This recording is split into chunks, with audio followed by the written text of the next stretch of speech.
Hello everyone. So we are continuing with our LeetCode video series, and today we are going to pick up this maximum subarray problem. So the question is, given an array nums, find the subarray with the largest sum and return its sum. So this is the array, this should be the sum. Now the largest sum, now someone can say, okay, let's find the sum of all the values, it will be the largest sum. That is not correct. Why? Because the values can be negative as well.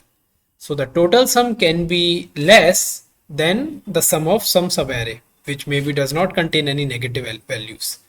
So we have to see how we can do that. Okay, so let's go back to our drawing board. So let's look at the example. So if we look at one example, it says, so -2, 1 minus 3,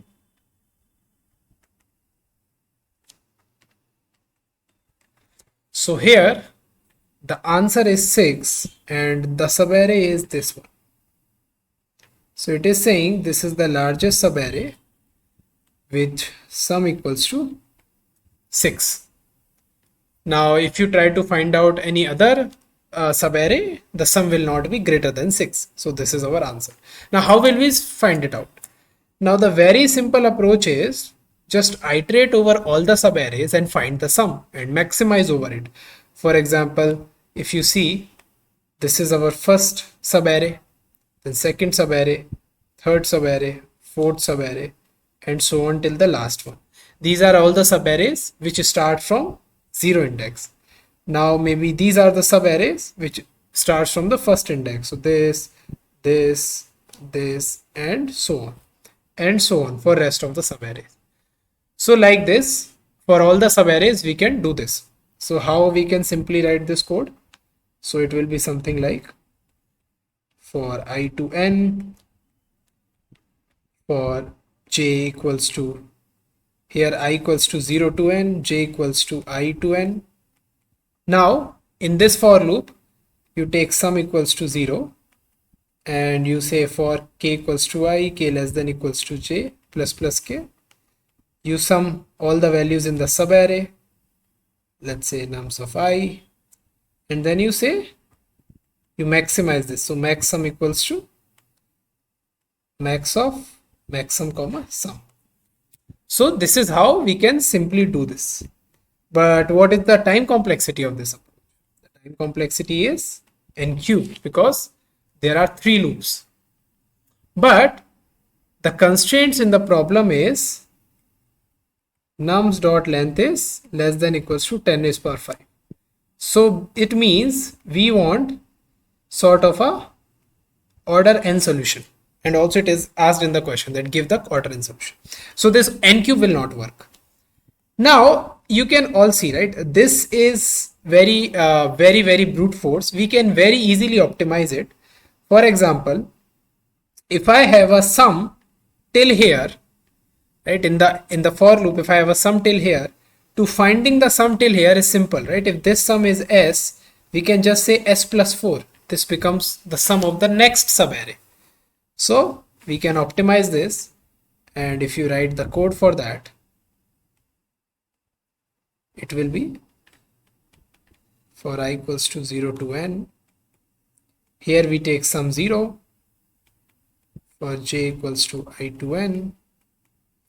We take sum plus equals to nums of I, and here we maximize it.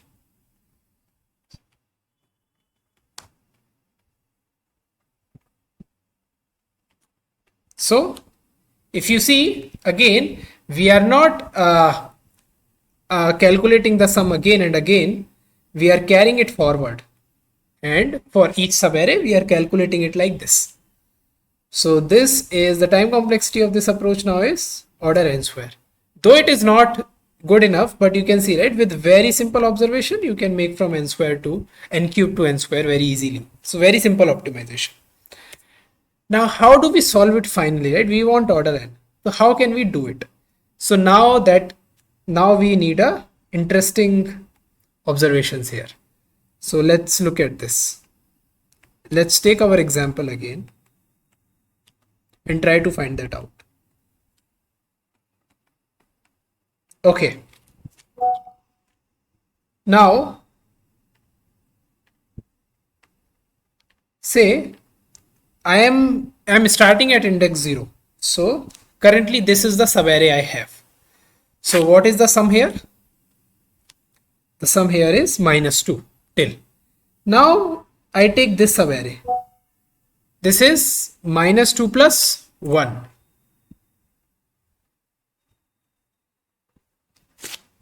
Okay.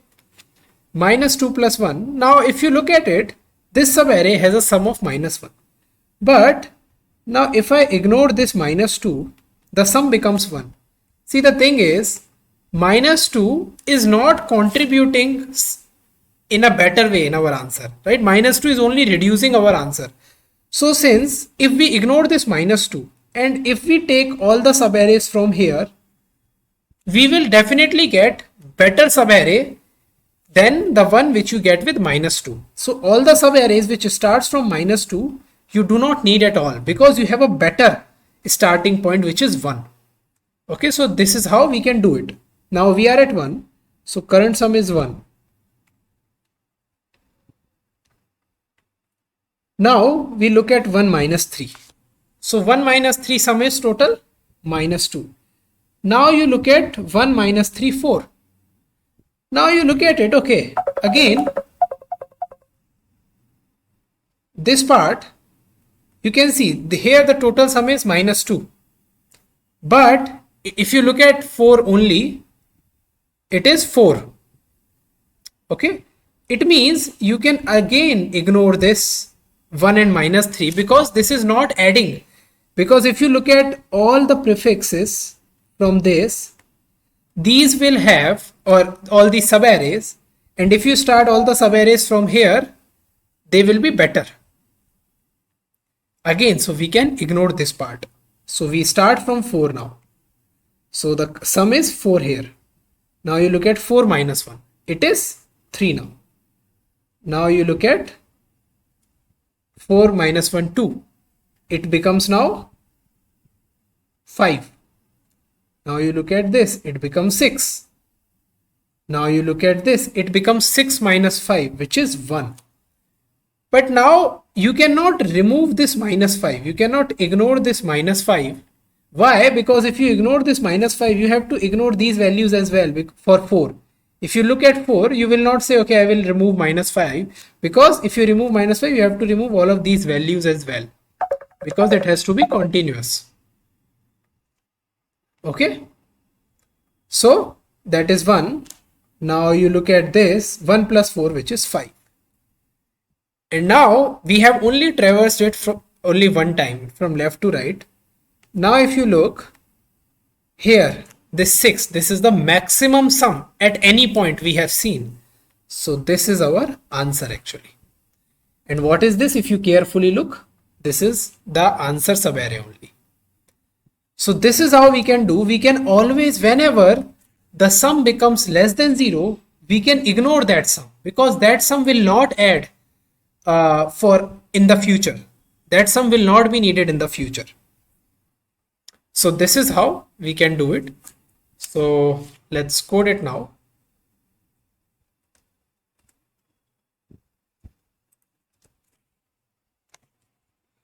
So we need some answer, initial answer.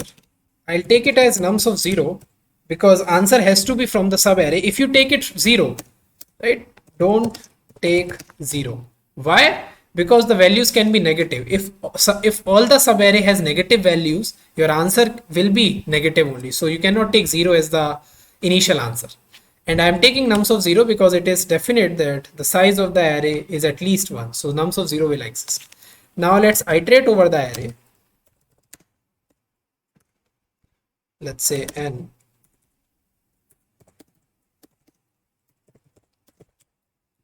Now what do we do? Now first of all we ignore the negative part. So and also we need current sum.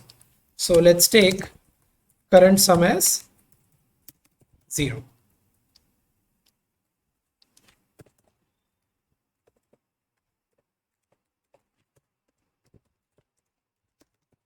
Okay.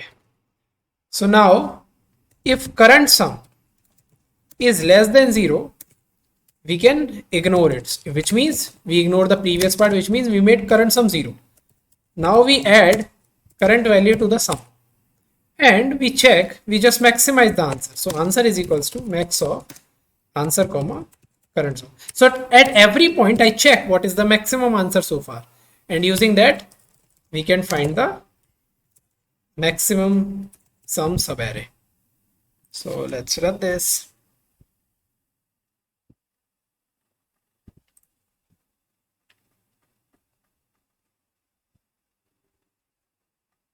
Okay, so this is correct. So that is how we did it. So we basically take current sum as 0 and we say what, for iterate over all the array, and if at any point current sum becomes less than 0, we make it 0, which means we drop the left part, we drop the prefix which is negative, and we keep on adding the current values. So this is a greedy approach, you can say it as a greedy approach, but it works well in our case.